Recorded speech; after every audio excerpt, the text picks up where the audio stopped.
In Module 13, we're going to be reading about language and emotion. I pulled a couple of chapters from an alternative textbook, one that I was actually considering as the primary text for this class, but reconsidered. But I think they do a nice job of talking about language and emotion.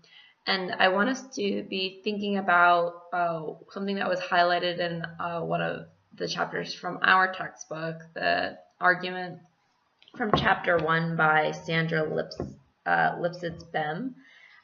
Where she just says that I want to set the stage for my major argument, which is that Americans need to shift their focus of their discussion of sexual inequality from biological difference to institutionalized androcentrism. That is, we need to reframe our discussion of sexual inequality so that it focuses not on male-female difference per se, but on how our androcentric or male-centered institutions transform male-female differences into female disadvantage. So while the text does highlight both the similarities and differences, and does make a point of saying that there are more similarities than differences in the way men and women talk and their expression of emotion, that these are the way that society highlights these differences is very much indicative of our androcentric society. And so, for example, the way that some people might interpret tentativeness in women's speech patterns, so saying things like "I don't know" or saying things like this is a great breakfast, isn't it? Using those tag questions might be indicative of something that's weak or expressing uncertainty or being unsure in situations where men would be more sure of themselves, and that this is seen as a deficit in language. And these are just interpretations. We can interpret things however we want to, really kind of backed up by good theory. But some alternative interpretation would say that, well, that could really be a way of a woman's way or somebody's way of keeping a conversation open. Or showing warmth and sensitivity in a conversation in a way that being more assertive in your language might not. And so we can kind of think about some of these different interpretations, and the way that we usually interpret things might be kind of putting women in at a disadvantage, or thinking about the way that women tend to do things as something that's more negative than the way men would, even though the differences are very minimal. And so I remember being at a conference once, and a woman was reading off the title of a book that she heard once that was just, maybe we should just stop criticizing women for the way they talk. I think, which is a nice way of highlighting and saying that, women and men talk the way they talk, and why we need to be so critical. But we do see this pattern of society where we're much more critical of the way women speak and women's voices than we are men. And I think a nice example of that is how critical the media was and how we were of Hillary Clinton during this last election. We heard her voice and her way of speaking criticized in a much different way than we heard other male candidates.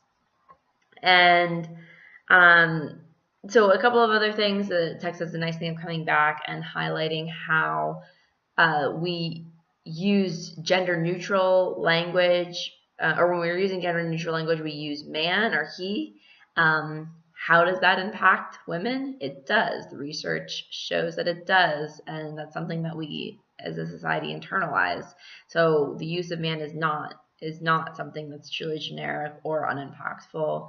And also our inability to say woman in the society. So we use a lot of euphemisms, or we infantilize the term. So by saying girl or she, or girl or lady instead of woman. And all of these things, again, kind of according to this idea that our narrative matters, all of these things do impact what we hear and what we think, and our beliefs and our attitudes.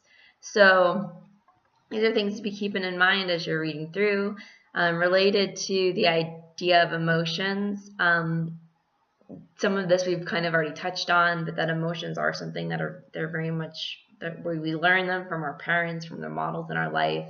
We're socialized in certain ways to express certain things.